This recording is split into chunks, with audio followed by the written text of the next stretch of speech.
जय श्री कृष्णा। दोस्तों, स्वागत है आपका हमारे मेरो साथी यूट्यूब चैनल पे। आज एक बार फिर से आपके लिए लेके आए हैं भगवान कृष्ण जी का एक नया संदेश। ये संदेश जो कोई सुनेगा उसकी ज़िंदगी सुनहरी हो जाएगी। यकीन नहीं आता तो ये संदेश अंत तक सुनिएगा ज़रूर, क्योंकि ये मैं नहीं कहती, ये तो उन सारे लाखों करोड़ों लोगों का विश्वास कहता है। तो चलिए जानते हैं भगवान कृष्ण ने आज के लिए कौन सा संदेश भेजा है। भगवान कृष्ण अपने भक्तों से कहते हैं, इस जहां में ऐसा कोई नहीं है जिसे सब कुछ आता है। इस जहां में ऐसा कोई भी नहीं है और कोई हो भी नहीं सकता कि जिसे सब कुछ आता है। किसी में कोई ना कोई कमी होती है तो इसका मतलब ये नहीं कि उसमें कोई अच्छाई हो ही नहीं सकती। इसीलिए कमियों को नज़रअंदाज करना सीखो और अच्छाइयाँ ढूंढना शुरू करो। अगर तुम लोगों में अच्छाइयाँ ढूंढने लगोगे, वैसे ही तुम्हें खुशी का रास्ता भी पता चलेगा। क्योंकि हम जो ज़्यादा देखते हैं, जो ज़्यादा सोचते हैं और जो ज़्यादा ढूंढते हैं वही हमें मिलता है। और अगर हम अच्छाइयाँ ढूंढेंगे तो हमें अच्छाइयाँ ही मिलेगी। और जब हम अच्छा देखने की कोशिश करते हैं तो भगवान कृष्ण भी हमारे साथ सब कुछ अच्छा ही करते हैं। भगवान कृष्ण आगे कहते हैं, आपने जीवन में कोई भी कर्म किए हैं तो वो आपके पास एक ना एक दिन लौट के आएंगे ज़रूर। जो कर्म किए हैं वो भी और जो आप कर रहे हैं वो भी। इसीलिए कर्म करते वक्त ध्यान रखिएगा कि यहाँ पे अगर सीसीटीवी कैमरा नहीं है, फिर भी किसी की नज़र तो हम पे टिकी है जो सब कुछ देख रहा है। चाहे हमारे अच्छे कर्म हो या फिर बुरे कर्म हो, वैसे के वैसे लौट कर हमारे ही पास आने वाले हैं। तो अभी हमें ही सोचना है कि हमें क्या चाहिए, हमें क्या चाहिए, अच्छाई चाहिए या बुराई चाहिए। अगर आप चाहते हो कि आपके साथ सब कुछ अच्छा हो तो अच्छे कर्म कीजिए, और आप चाहते हो कि आपकी ज़िंदगी ऐसे ही बीत जाए रोते हुए, तो बस आप बुरे कर्म करते रहिए। इसका हिसाब एक ना एक दिन होके ही रहेगा। भगवान कृष्ण कहते हैं, आप जैसे ही किसी को अपने जीवन की डोर दे देते हो ना, चाहे वो पैसा हो या फिर कोई इंसान हो, जब आप कहते हो ना कि मैं तो इसके बिना जी ही नहीं सकता, यही मेरी ज़िंदगी है, पैसा ही मेरी ज़िंदगी है, मेरी पत्नी ही मेरी ज़िंदगी है, या फिर कोई भी और रिश्ता जिसे हम हद से ज़्यादा चाहते हैं, वैसे ही आपके जीवन में दुखों का आना शुरू होता है।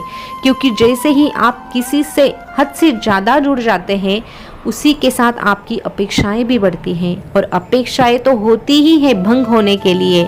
और इसीलिए जब तक आप आपके जीवन की डोर किसी के हाथ में देते हैं, तब तक अपेक्षाएं आती है, और जब तक अपेक्षाएं आती है तब तक ये अपेक्षा भंग होके रहेगी। और जब तक अपेक्षा भंग होती रहेगी तब तक आपके जीवन का दुख जा ही नहीं सकता। इसीलिए आपके जीवन की डोर किसी के हाथ में देनी है ना, या फिर आपके जीवन का रिमोट कंट्रोल अगर किसी के हाथ में देना है, तो वो बस भगवान कृष्ण के हाथ में देना है।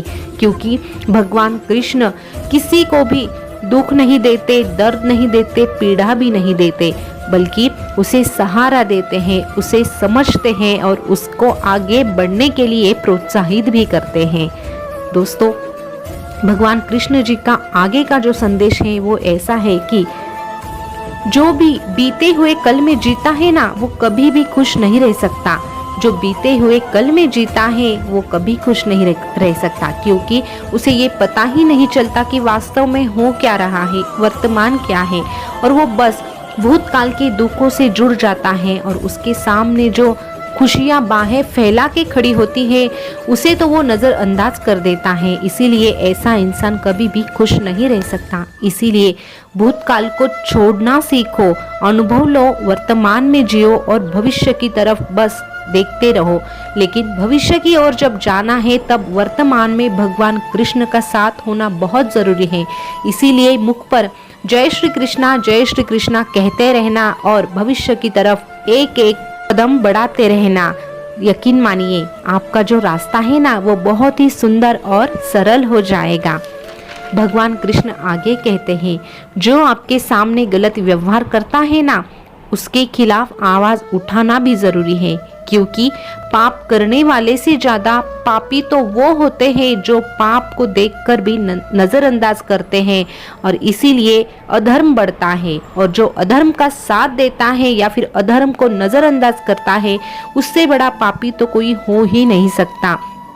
जैसे कि महाभारत में जब अर्जुन ने ये कह के युद्ध छोड़ना चाहा कि मेरे सामने युद्ध करने वाले तो मेरे चाचा, मेरे भाई, मेरे दादा हैं, तो मैं उनसे युद्ध कैसे कर सकता हूँ। तभी भगवान कृष्ण ने कहा, भले ही ये तुम्हारे रिश्तेदार हैं, लेकिन वो अभी अधर्म कर रहे हैं और तुम्हें अधर्म का नाश करना है। तुम्हारे लिए रिश्तेदार मायने नहीं रखते, तुम्हारे लिए धर्म और अधर्म क्या है ये मायने रखता है। और हर इंसान का ये कर्तव्य है कि वो अधर्म का नाश करे और धर्म का प्रचार प्रसार करे। इसीलिए हमें भी यही करना है। भगवान कृष्ण आगे कहते हैं, कभी भी वो मत करो जो सारे लोग कहते हैं, कभी भी वो मत करो जो सारे लोग करते हैं या फिर कहते हैं, क्योंकि जब तुम भी उन्हीं लोगों के जैसा करने की चाहोगे तो तुम भी उसी भीड़ का एक हिस्सा बन जाओगे और तुम उस भीड़ में इस तरह खो जाओगे कि तुम्हें कोई ढूंढ भी नहीं सकता।